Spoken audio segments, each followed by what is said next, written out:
Sit right there. I think it should be more important to marry that God Himself was bringing my attention to this adorable mess. Um,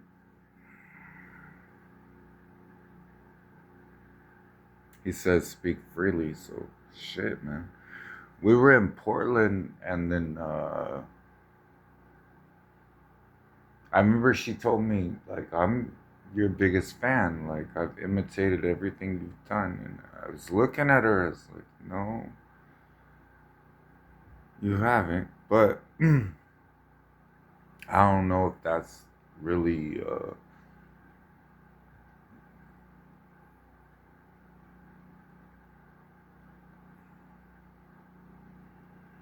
I mean, it was 206, and it was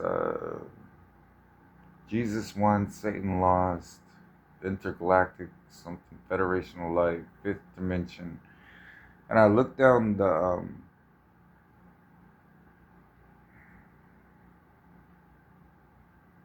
I'll say confirmation of what I was reading, and I kind of looked at her, and I was,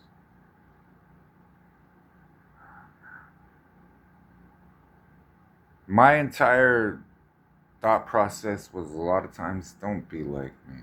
Do you know how hard this is? Like, this life is maybe and she was determined, and she talked more and more. Like, we were getting to know each other because she brought me to Portland. I was like,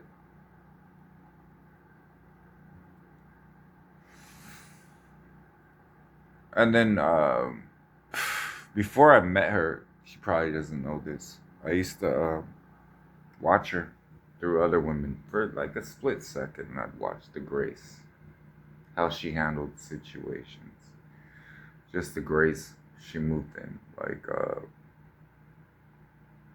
before I fell in love, like I was creating, but at the same time I was, huh?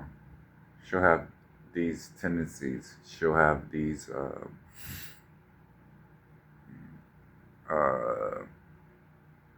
ways about her. And then when I sat in her presence, like it was just the first thing I would say, home. Like that's where I wanted to be. Like it made sense to me. I gave up all this, yeah. But then that reward of just then I had to watch her suffer and everything she was going through. That kind of, she'd probably think it's sick, but it made it sweeter that she was the only person in Portland that was still like uh, proclaiming Jesus and all this. So of course I was interested, and then from there, fast forwarding a bit, and God saying, "Don't fast forward." Um, he had me listen to this Stan song 3 times, and he was saying, "She is your Stan." For a split second, a tad bit of jealousy popped in, like, why is she using all my techniques? And then she's building her platform off it. I see what she's doing. But then I step back. Good. You know, it's not about the money. It's not about anything like that.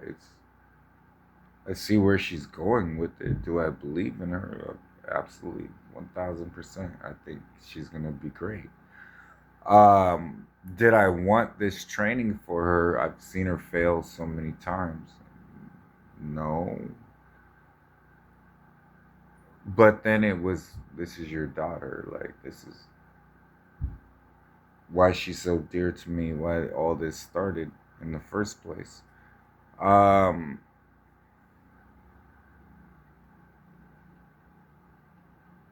I used to tell her a lot of times, I said, you can't stomp out a star. A star is going to do what a star is going to do. And I see a star. I would tell her that all the time. I was like, write what you feel. The way you go about it, I'm not a woman, and I probably wouldn't talk to God that way, but that's your relationship, and then it's going to be responded to, but it's going to be a real relationship, you know.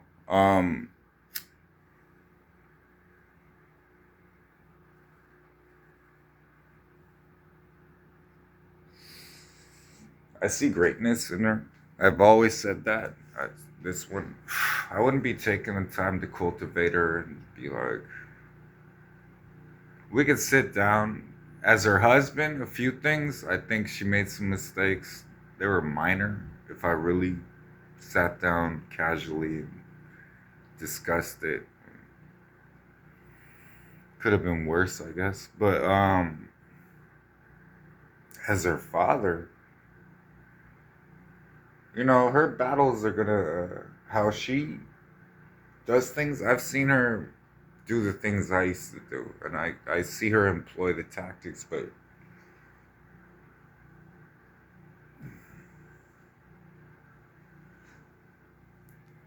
that's survival. I'm trying to teach her how to thrive, but I think survival was the first thing that she needed to learn. A lot of times I don't know my own strength, and I have to sit down, and God's like, you realize that people can't do what you did. Like, you set the bar pretty high, and then he was telling me you have fans and all this.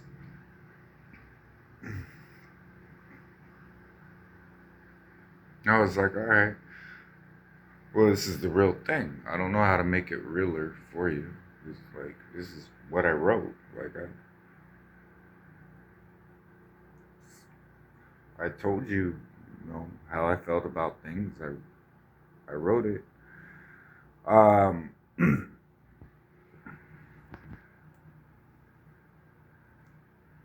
I think a lot of times I try and tell her, know your place,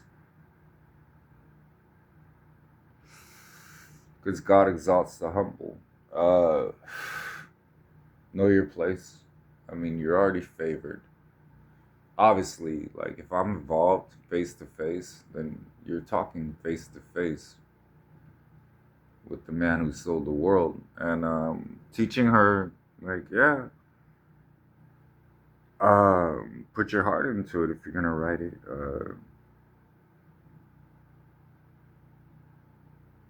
I'll support you. I'll try and figure it out. You have a wild daughter, and you just, yeah, but she's a good kid, and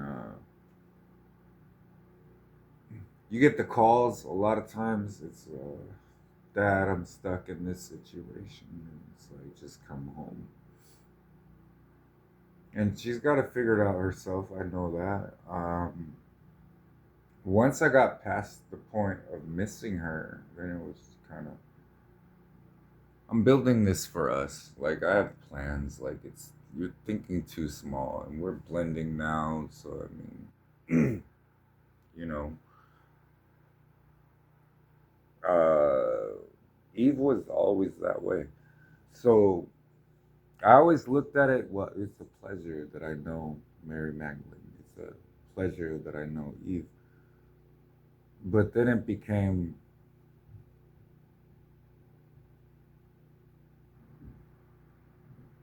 mm-hmm, yeah. So yeah, it's definitely her. Watch her grow. Whatever she wanted or whatever she gets away with.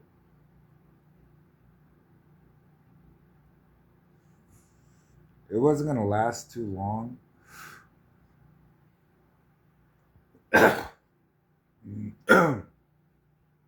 you know, I think she mistook a lot of people for me, like, because they mimicked me, and they didn't really understand.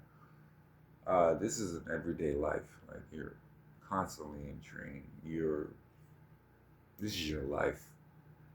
If you really want this, and it has to be, um, because you're staying ready. Church always preached that, stay ready so you know, and all this, but it's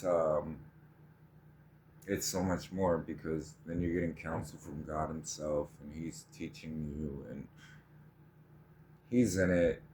So yeah, it's hard. Yeah, it's not for everybody. Um, it's the life, though. I mean, you don't really, once you get to that point and God starts explaining it to you, what else is there? You know, it's you have God, and then wrap your arms around Him, and please don't leave. And you have, and He won't. Like, He'll stay with you through everything. And I think, as a sniper, if I was teaching her, she needs a lot more training. She needs a lot more discipline. But as herself and what she's doing,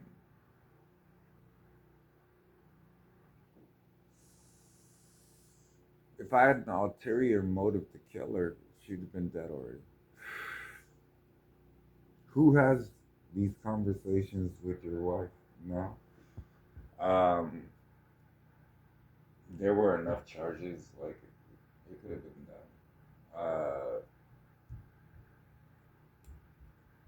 Honestly, I won't say I wanted to pass the torch to her. No. But train her the right way, and make her queen, and forge her. Yeah. Uh, Compassionate heart, things she does, what she cares about, what she's willing to do. I mean, if I wanted to kill her, I hunted her a few times. I showed up when she was in a park, and I was crawling up next to her. And I said, "Man, I wanted to be her hero at that time." It's like, you need to get inside, and God sent me whatever role you want me to play. But it was based on her thought process and what she was fearing, and to me, stepping into her realm, I stepped way down to step into the second heaven and take a look around. Usually, it's not my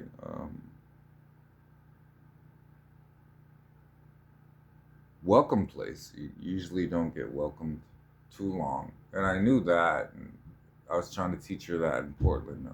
Babe, see that person glaring at us. Her little style of warfare and all that, I wouldn't say it's unfounded. What I would say is it needs to be birthed from her center. She has to find her center. And then once she does that and it clicks, I still think she's going to be amazing.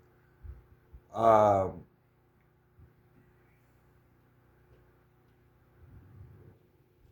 God blessed us with 6 million, so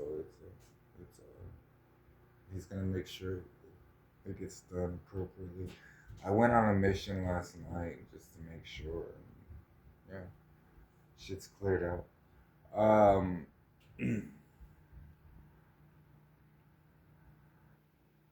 I see what she's doing. I see the attempts. Uh, Not as precise as I would have gone about it. But lack of discipline will do that. And I think that's what she rebelled against, and you can't do that in Navy SEAL training or anything like that. Hmm. She wanted to learn the real thing, and to me, when I was listening to Stan, I had to take a step back because God told me to. And I was on a whole different thought process I was gonna go on, and then he kind of shifted it, and he was like, "This is what she's doing," because I had this. It would probably take me 3 or 4 days to wonder what she was doing, what's in her heart, like why is she doing this, and then to sit down and give godly counsel on it. Well, that's true because he yelled at me. And he said, "This is Stan." So okay, uh, answer your fan. Um, so many things I wanted to tell her in Portland. I was like, till you sit down with someone and you're in this position, then you'll never comprehend that. But ministry is difficult.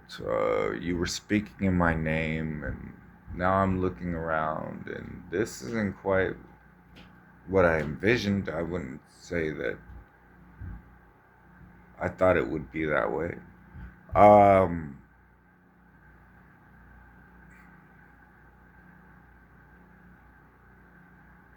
I don't think she understands that if she rebels and she does that, then God's going to take her husband. And she didn't quite get that. And when God Himself is talking to you, that's a huge thing. And God told her, like, I'm going to take your husband from you for this. And she just kept doing what she was doing. And we watched for a while. Like, it crossed a certain line. I don't think she'll cross that line again. But it was, we're writing a story for you. Like, you are our daily delight. And she was missed. God's anger towards her really, it was dissipated at that time. And then when she went away, it started raising and started raising and started raising. We have to do something to get her attention. Uh, we're the only ones she can trust. Like, once she gets it in her head that, then she'll trust her husband, and it's going to be a beautiful wedding. That's it. All right.